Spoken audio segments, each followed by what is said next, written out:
अस्सलाम वालेकुम स्टूडेंट, उम्मीद है आप सब खैरियत से होंगे। ये क्लास 6 का लेक्चर आज मैं दूंगी, लेकिन इससे पहले मैं उम्मीद रखती हूँ कि आपने छुट्टियों में जितने भी 1-1.5 महीने की छुट्टी हुई है आपको, उसमें आपने अच्छे से एंजॉय भी किया होगा और साथ में पढ़ा भी होगा। हमारे 7C के कुछ क्वेश्चन रिमेनिंग थे, वो हमने नहीं किए थे। वो आज हम करेंगे। क्वेश्चन नंबर 9, 10, 11 एंड 12 करेंगे। ठीक है, ये पेज नंबर 108, 109 पे है और यकीनन आपने इससे बाकी जो पुराने क्वेश्चन थे वो सारे कर लिए होंगे अपनी कॉपीज़ पे, क्योंकि अब मैं आपकी कॉपीज़ भी चेक करूँगी। चाहे आप मुझे पिक्चर सेंड करें, मतलब मैं आपको तरीका बता दूँगी कि आपने किस तरह मुझे अपना काम चेक करवाना है। और आपकी अटेंडेंस भी मैं रेगुलरली चेक करूँगी। मेरे पास आपके नेम्स की, ये देख लें, लिस्ट मौजूद है सबके नेम्स की, और इसके थ्रू जो है ना मैं आपकी अटेंडेंस भी चेक करूँगी। अब आपने ये नहीं करना कि एक ही दिन में 5-6 लेक्चर लेके सबको सीन करके अटेंडेंस लगा दी। एक दिन में आप 5-6 लेक्चर या 3 लेक्चर या 4 लेक्चर कैसे देख सकते हो? बारी बारी देखो, अच्छे से समझो, और एक ही मिनट में आप 3-3 लेक्चर को सीन करके अटेंडेंस लगा देते हो। ये सही बात नहीं है। अगर आप एक दिन में एक ही लेक्चर करो तो वो आपको अच्छे से समझ भी आ जाएगा और उसका काम भी आप कंप्लीट कर सकोगे। सिर्फ अटेंडेंस लगाना काम नहीं है, आपको समझना भी है। और ये बात याद रखें, ये काम दोबारा स्कूल में जाके नहीं होगा। ये जब आप स्कूल आएंगे इंशाल्लाह तो आपका डायरेक्ट इसका एग्ज़ाम होगा, ये दोबारा रिपीटिशन नहीं होगी। सो जो सीखना है इधर ही ऑनलाइन आप लोगों ने हमसे सीखना है। हम आप लोगों की टीचर हैं जो स्कूल में पढ़ाते थे, वही हम आपको ऑनलाइन पढ़ा रहे हैं। तो बेहतर यही है कि आप सीरियस ले लें अपनी क्लासेस को, अपने काम को, और जो हम करा रहे हैं उसे प्रॉपरली करें। ये मत सोचें कि स्कूल में जाके दोबारा कर लेंगे। नो, स्कूल में जाके दोबारा कुछ भी नहीं होने वाला। आज हम इंशाल्लाह करेंगे question number 9, question number 10, question number 11 and question number 12 of exercise 7C। पहले हम इसका कर चुके हैं, परसेंटेज के क्वेश्चंस हैं, बहुत आसान है। प्रॉफिट लॉस और प्रॉफिट परसेंट, लॉस परसेंट, ये क्वेश्चन थे, यहाँ तक हम कर चुके हैं। क्वेश्चन नंबर 8 तक कर चुके हैं। ये वाला लास्ट क्वेश्चन था, ठीक है आपका। अब इसके बाद आज हम करेंगे क्वेश्चन नंबर 9। ये देख लें, मैं रीड करती हूँ, आप इसको समझें। अगर वर्ड प्रॉब्लम को आपने रीड करते हुए समझ लिया तो आपको करने में बहुत आसानी होगी। क्वेश्चन नंबर 9 कहते हैं, Qadeer buys eggs at the rate of 4 rupees 3। यानी कदीर ने बाय किए, यानी उसके परचेज़ किए हैं, बाय किए यानी परचेज़ किए हैं eggs at the rate of 4 rupees 3, यानी 3 रुपए के 5 अंडे उसने परचेज़ किए हैं। यानी ये CP है, कॉस्ट प्राइस किसकी? 5x की। CP 5x की कितनी है? ₹3। एंड सेल देम एट 75 पैसा ईच, यानी 75 पैसा का उसने सेल किया है। ईच का क्या मतलब है? एक अंडा उसने 75 पैसे का सेल आउट किया है। यानी उसने परचेज किया था 5 अंडे 3 रुपीज़ के, उसने सेल किए 75 पैसा का एक एग।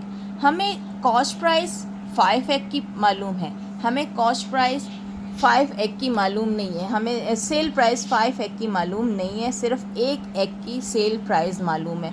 अगर हमें मालूम हो जाए कि कॉस्ट प्राइस एक एग की कितनी है तो हमें कंपेयर करने में आसानी हो जाएगी, क्योंकि आगे उन्होंने कहा है फाइंड द परसेंटेज गेन और लॉस। ये गेन और लॉस दोनों को उन्होंने मेंशन किया है। यानी हमें मालूम नहीं है कि गेन हुआ है यानी प्रॉफिट हुआ है, या लॉस हुआ है यानी लॉस हुआ है।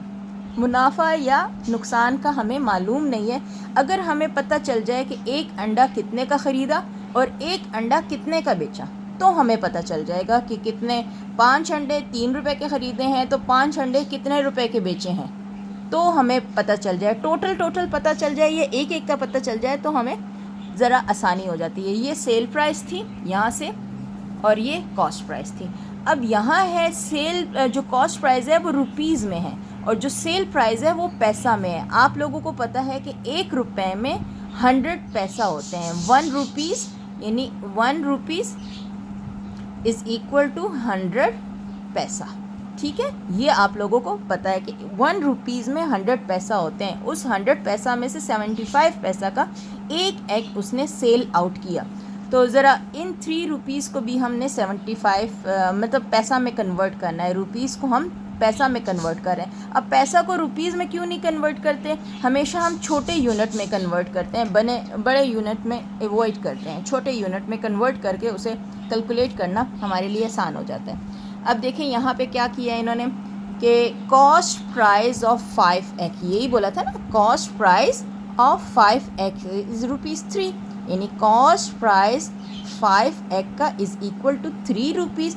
अगर 1 रुपीज़ है 100 का तो 2 रुपीज़ होगा 200 का, तो 3 रुपीज़ होगा ऑब्वियसली 300 का।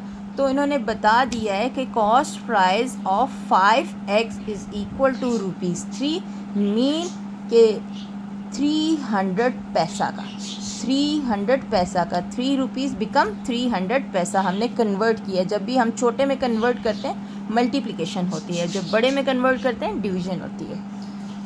अब ये तो कॉस्ट प्राइस आ गई 5 एग की, कि कॉस्ट प्राइस 5 एग की 300 पैसा है।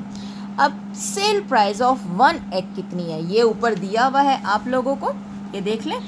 सेल प्राइस 1 एग की 75 पैसा थी, तो cell price of 1 egg is equal to 75 पैसा।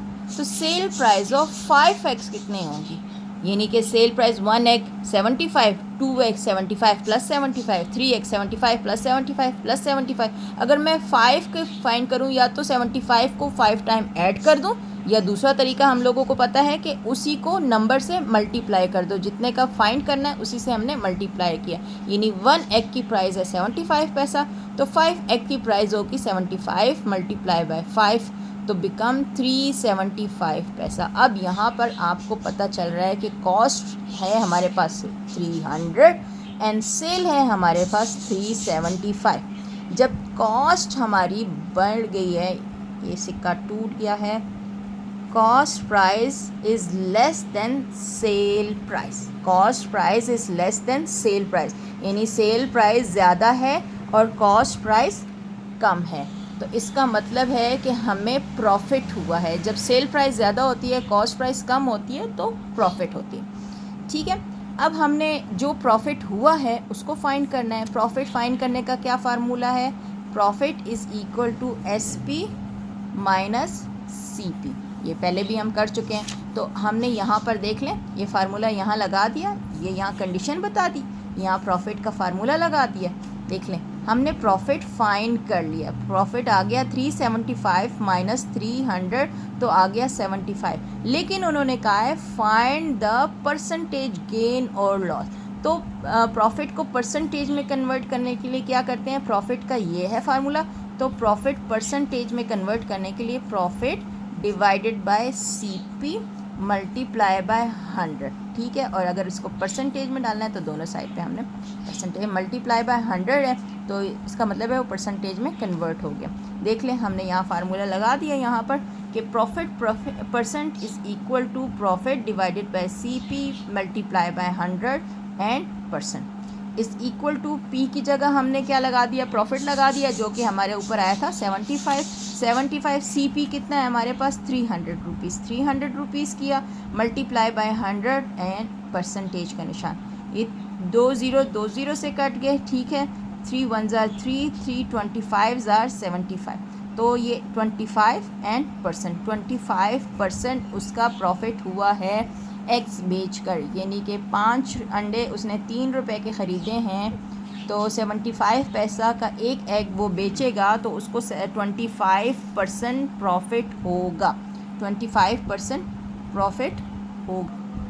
ठीक है, 25% उसको प्रॉफिट हो गया। ये क्वेश्चन देख लें, आपको मैं एंड में दोबारा भी दिखाऊंगी, क्योंकि ये मुझे आपकी कॉपीज़ पर चाहिए। और याद रखें, अगले एक्सरसाइज में मैंने आपको होमवर्क भी देना शुरू कर देना है, और जो क्वेश्चन मैं होमवर्क में दूंगी वो नहीं समझाऊंगी। क्वेश्चन नंबर 10 पे आ जाते हैं। ये है क्वेश्चन नंबर 10। दिखने में थोड़ा सा लंबा है, उसकी स्टेटमेंट लंबी है, लेकिन करने में आसान है, कोई इतना ज़्यादा मुश्किल नहीं है। और इसके पार्ट्स हैं हमारे पास, तो उन पार्ट्स के ही थ्रू हम उसको करेंगे, तो हमारे पास ज़रा आसानी से होता जाएगा। देखते हैं क्या हो रहा है।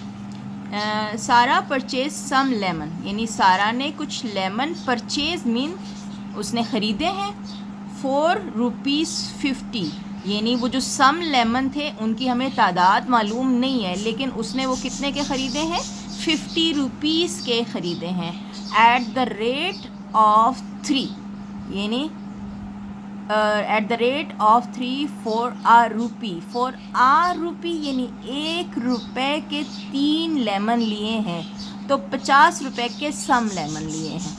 अब तादाद तो हमें मालूम हो जाएगी आराम से कि अगर 1 रुपये के 3 हैं तो 50 रुपये के कितने होंगे, वो तो हम बाद में फाइंड करते हैं। अभी आगे चलते हैं कि क्या कह रहे हैं। यानी सारा purchase some lemon 4 rupees 50 at the rate of 3 4 rupees, यानी 1 रुपये का 3 लेमन लिए हैं, 50 रुपये के सम लेमन लिए हैं and sell them at 4 rupees 2, यानी 2 रुपये के उसने 5 लेमन सेल आउट किए हैं, बेच दिए हैं।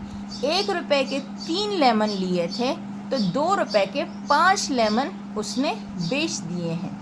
तो ये आगे कहता है कि what is her total gain और loss, find also the percentage. दिखने में तो हमें लग रहा है कि अगर 1 रुपये का उसने 3 लेमन ख़रीदे हैं तो 2 रुपये के वो 6 लेमन ख़रीदेगी, तो यहाँ लग रहा है कि 2 रुपये के 5 लेमन वो सेल आउट कर रही है। तो देखते हैं कि उसको लॉस हो रहा है या प्रॉफिट हो रहा है। तो देखते हैं क्या आ रहा है। पहले तो ये देखते हैं उसने लेमन कितने परचेज़ किए हैं, फिर उस टोटल लेमन्स पर हमें कितने प्रॉफिट या लॉस हो रहा है।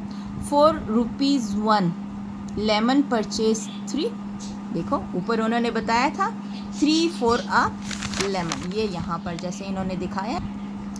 ओके, 4 रुपीज़ 1 लेमन परचेज 3, यानी 1 रुपये के उसने 3 लेमन लिए हैं, तो 50 रुपीज़ के उसने कितने लेमन लिए हैं। 2 रुपीज़ के वो 2 से मल्टीप्लाई होगा, 3 रुपीज़ के वो 3 से मल्टीप्लाई होगा, तो 50 रुपीज़ के वो 50 से मल्टीप्लाई होगा। तो टोटल उसने कितने लेमन लिए, 150 लेमन लिए, यानी 50 मल्टीप्लाई 3 बिकम 150। ये एल लीटर नहीं है, ये लेमन के लिए है, ठीक है, याद रखिएगा। यानी 50 रुपीज़ ने 50 रुपीज़ में उसने 150 लेमन परचेज़ किए हैं। कॉस्ट आई है उसकी, cost of 150 lemon is equal to 50 rupees, यानी ये आ गई हमारे पास सीपी आ गई। Sale price of 5 lemon is equal to ₹2, और अगर 5 लेमन उसने 2 रुपये के बेचे हैं तो 1 लेमन उसने कितने रुपए का बेचा होगा। कम के लिए हमेशा डिवाइड करते हैं, this will be divided by this. तो cell price of 5 lemon is equal to ₹2, sell price of 1 lemon will be 2 divided by 5। इसको अभी सॉल्व नहीं करना, ये ना हो कि आप सॉल्व करके इसको डेसिमल में ले आओ। पहले आगे चलते हैं। जब हम वन का फाइंड कर लेते हैं तो हमें दूसरे के फाइंड करना आसान होता है। जैसे हमने ऊपर यहाँ 1 लेमन का पता चल गया था, 1 रुपीज़ के लेमन का पता चल गया था, तो 50 रुपीज़ के लेमन का हमने फाइंड किया। तो अब हमारे पास 1 लेमन की प्राइस ये है, बेशक फ्रैक्शन में, तो 150 लेमन की सेल प्राइस कितनी होगी। तो हमने 1 का फाइंड कर लिया। अब हमने किया कि sale price of 150 lemon is equal to ये मल्टीप्लाई बाय 150, 2/5 मल्टीप्लाई बाय 150। तो हमने इसको जब हम कटिंग की, 5 1s are 5, 5 3s are 15 and 0 का 0, ये आ गया 3 2s are 6 और 0 का 0।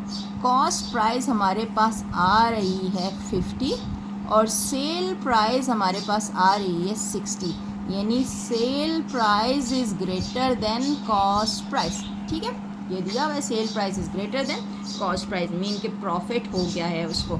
अगर उसको प्रॉफिट हुआ है तो प्रॉफिट फाइंड करने का लास्ट क्वेश्चन में भी मैंने आपको फार्मूला बताया था कि ये है cell price minus cost price. तो cell price minus cost price किया, उसको कितने का प्रॉफिट हुआ है, 10 रुपीज़ का।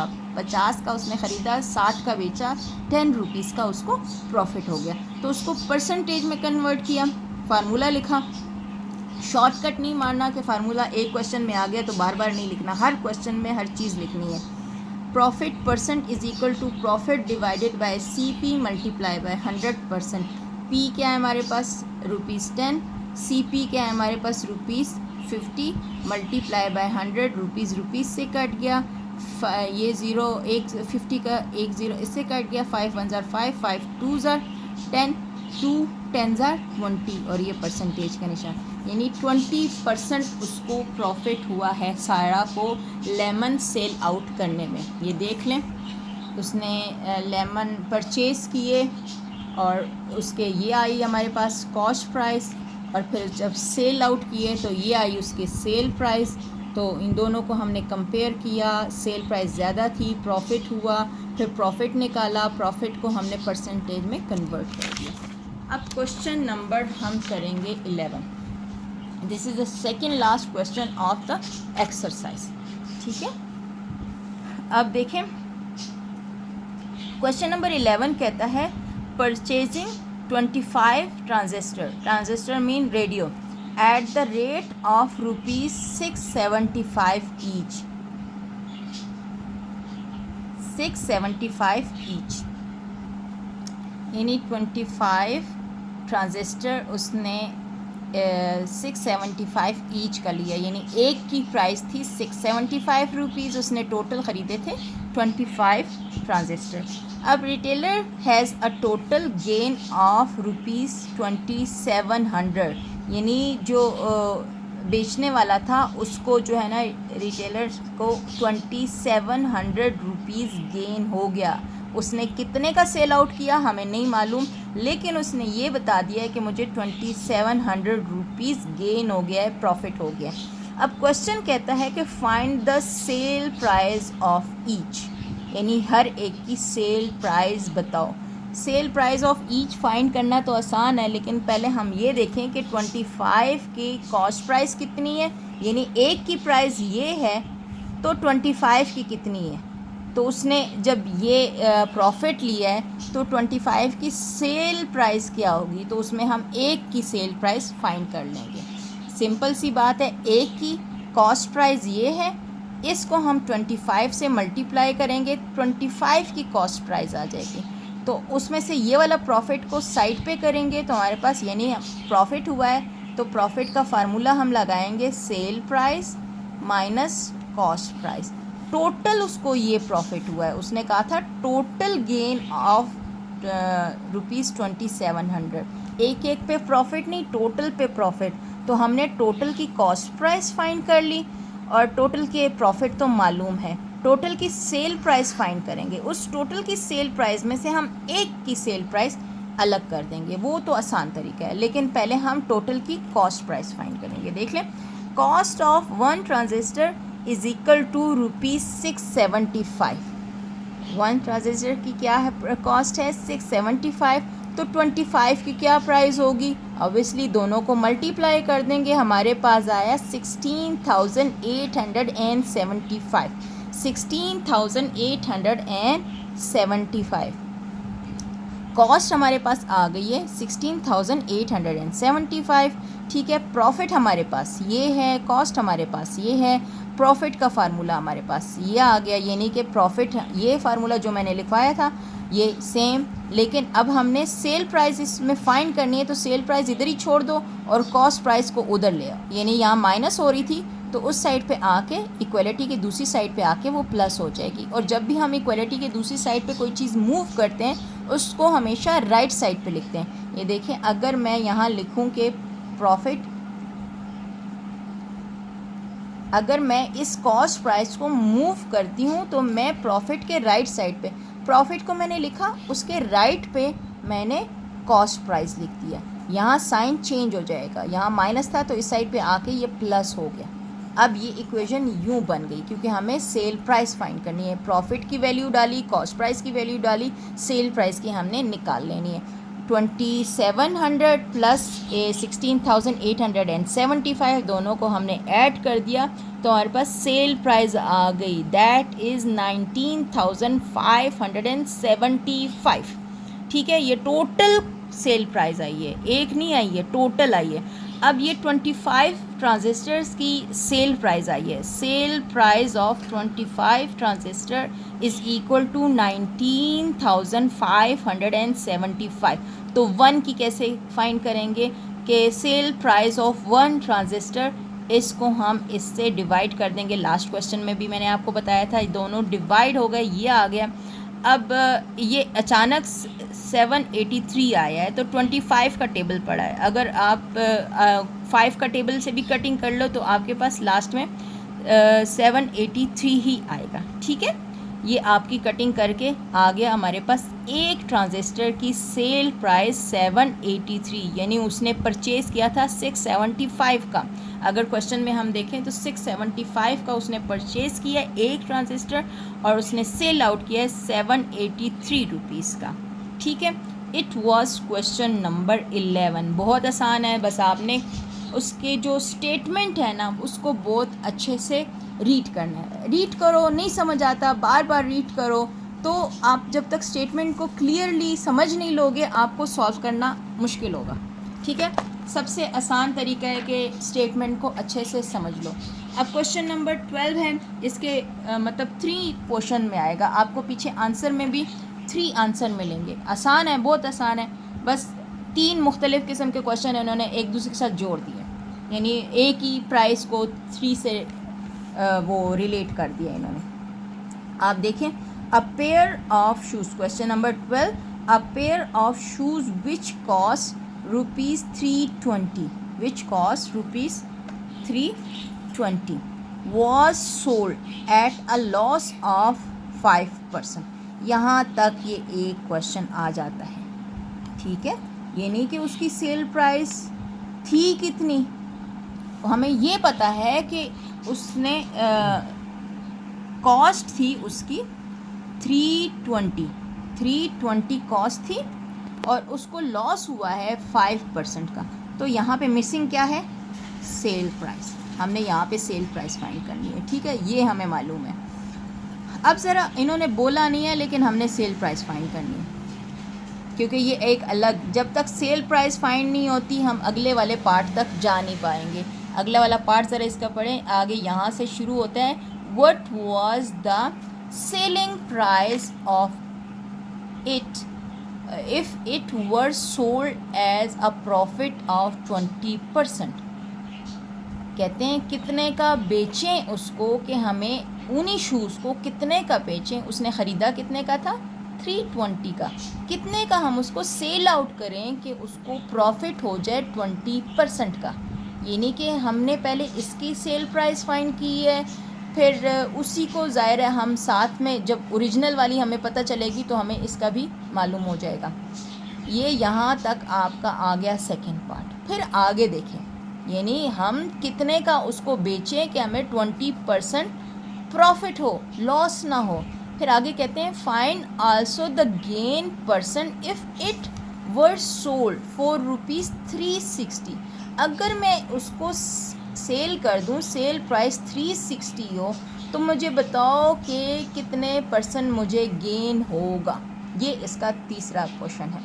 मैंने जब बच्चों को सॉल्व कराया था तो ये बता दिया था, ये करके बनाया था। एक छोटी सी डायग्राम सी है, आप ग्राफ समझ ले, जो मर्ज़ी समझ ले, लेकिन इससे बच्चों के लिए बड़ी आसानी हो जाती है कि कॉस्ट प्राइस है हमारे पास ₹320। कॉस्ट प्राइस क्या है? एक ही जूता है, वो 320 का उन्होंने ख़रीदा है। पहली कंडीशन है सेल प्राइस मालूम नहीं है, लॉस परसेंट कितना है? 5। दूसरी कंडीशन है सेल प्राइस मालूम नहीं है, उन्होंने पूछी है कि सेल प्राइस बताओ।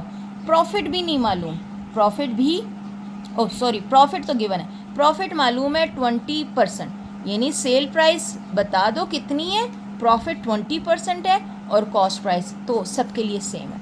अब थर्ड कंडीशन देखो, कहते हैं सेल प्राइस हमें जो है ना 360 पर बेचना है उसको, तो हमें कितना प्रॉफिट होगा? कॉस्ट प्राइस तो वही है ना, बताएं कि कितना 360 का अगर मैं बेचूं तो प्रॉफिट कितने का होगा, कितना होगा हमें।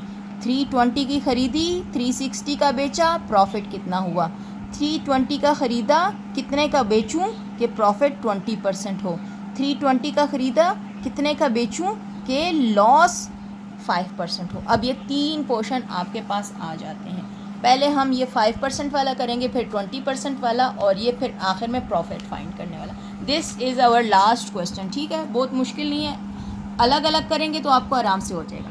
देखिए हमारे पास आ गया, लॉस है 5%, लॉस कितना है 5%। लॉस का फार्मूला क्या होता है, loss divided by CP। Profit percent का क्या होता है, profit divided by CP। Lost है तो हम लॉस्ट का देख रहे हैं। Loss percent is equal to loss divided by CP multiply by 100%। Values डाल दो, 5 लॉस थी, मालूम था, 5% डाल दिया हमने, और साथ में L मालूम है हमारे पास। अभी हमने वैल्यू उसमें L मालूम नहीं है, रुपीज़ में मालूम नहीं है, लेकिन हमें ये पता है कि परसेंटेज में कितनी है। और कॉस्ट कितनी है 320, कॉस्ट कितनी है 320 मल्टीप्लाई बाय 100%। अब यहाँ पर हमें L नहीं मालूम, ठीक है। अब L को अलहदा छोड़ दो, ये 100 को भी इधर ले आओ, 100 इधर मल्टीप्लाई हो रहा है, दूसरी साइड पर आके डिवाइड हो जाएगा। यहाँ पर इक्वल के बाद यहाँ लॉस लिखना चाहिए, ये हम फाइंड कर रहे हैं ना, ये यहाँ अकेला रह जाएगा। 100 ऊपर था, हमने दूसरी साइड पे लेकर आए हैं, नीचे आ गया। 320 डिवीजन में था, दूसरी साइड पे इक्वलिटी के दूसरी साइड पे जाएगा तो ऊपर आ जाएगा। परसेंटेज से ख़त्म हो गया। रुपीज़ तो हमारा अभी ख़त्म नहीं हुआ, रुपीज़ को हमने अभी इधर ही रखा है। कटिंग करेंगे, 1 0 हमारा इससे कट गया, 5 1 5, 5 2 10, और 2 1 2, और यहाँ पर इसकी कटिंग होती है हमारे पास 2 16 32, तो ये ₹16 हमारे पास आ जाता है। ये 16 लिखा हुआ है, ठीक है, यहाँ पे ₹16 आ गया हमारे पास लॉस।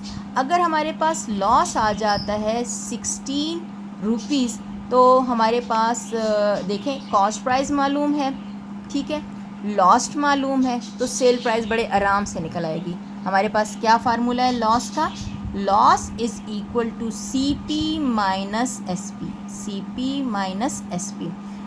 तो हमने मालूम क्या करना है, SP को हम इधर ले आते हैं और लॉस को हम उधर ले जाते हैं, दोनों की जगह को चेंज करेंगे। SP इधर आएगा तो पॉजिटिव हो जाएगा, और लॉस उधर जाएगा तो बिकम नेगेटिव। यहाँ पे पॉजिटिव था, यहाँ पर आके नेगेटिव हो गया। हमने वैल्यूज़ डाली, CP आ गया 320, और माइनस लॉस क्या था 16 रुपये, 16 रुपीज़ जो ऊपर हमने फाइंड किया है, ये है, ठीक है। फिर हमने 320 माइनस 16 किया तो हमारे पास आया 304, यानी CP कितना आ गया 304। पहले वाले का आंसर क्या आ गया 304 रुपीज़ सेल प्राइस आ गए, ठीक है, यानी हमारी ये चीज़ सॉल्व होगी। अब हम इस पे आते हैं कि ख़रीदा उसने 320 का, प्रॉफिट हुआ उसको 20%, तो वो कितने का बेचे, कितने का बेचे, ठीक है।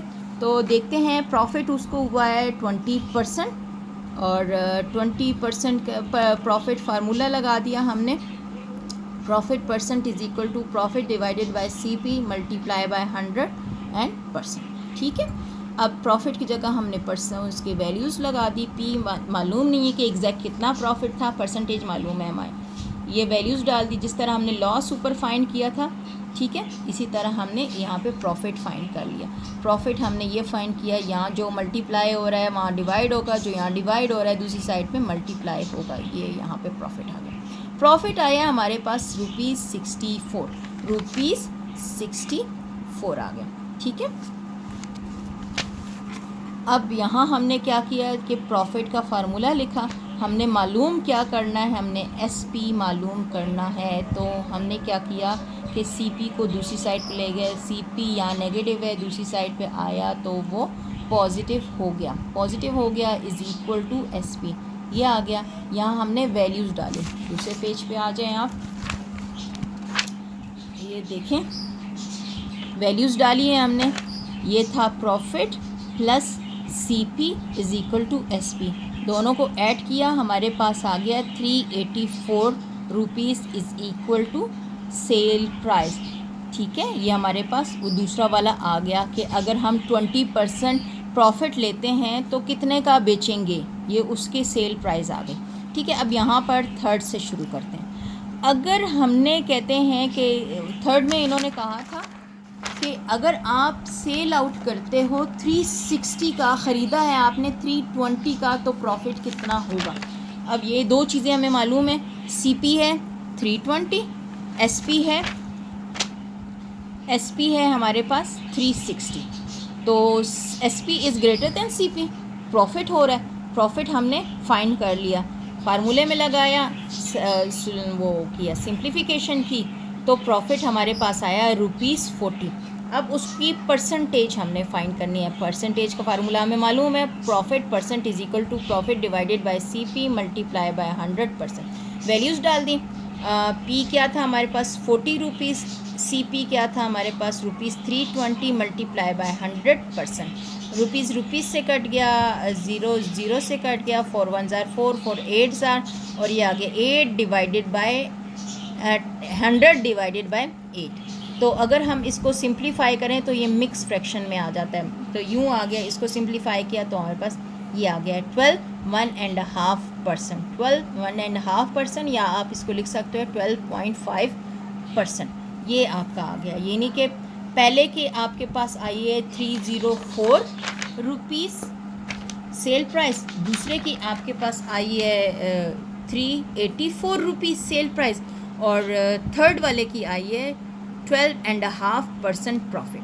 ठीक है, ये था हमारा आज के क्वेश्चन। इसके साथ हमारी एक्सरसाइज भी फिनिश हो रही है। ठीक है, ये हमने कर लिया। देख लें एक नज़र सारे क्वेश्चन दोबारा, और मुझे इसी तरह काम चाहिए, जो मैं पेंसिल से करती हूँ वो नहीं होता कि वो आप लोग भी करेंगे, आप सिर्फ इस पेन वाले को देखा करें। ये क्वेश्चन नंबर 9 है। ठीक है, समझा मैं आपको चुकी हूँ, और ये आपको दिखा इसलिए रही हूँ कि आपको कॉपी वर्क करने में आसानी हो। स्क्रीनशॉट लिया और उसको कॉपी वर्क कर लिया। देख लें क्वेश्चन नंबर 10, स्क्रीनशॉट लें और इसको कॉपी पे करें, लेकिन प्लीज़ करते हुए सिर्फ रट्टा नहीं लगाना कि पहले ही स्क्रीनशॉट ले लिया और कॉपी पे कर लिया, समझने की क्या ज़रूरत है। मर्ज़ी आप लोगों की अपनी है, हम लोग टाइम लगाते हैं, आपको समझाते हैं, नॉलेज आप लोगों ने गेन करना है।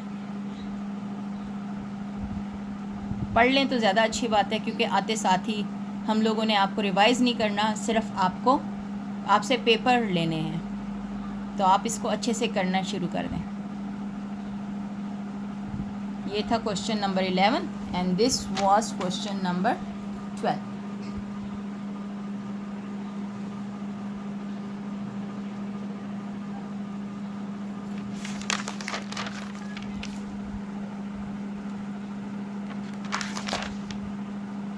ये क्वेश्चन नंबर 12 का थर्ड पार्ट। ठीक है, अच्छे से कीजिएगा, अपना बहुत ख्याल रखें, दुआओं में याद रखें। Thank you so much. Allah हाफ़िज़।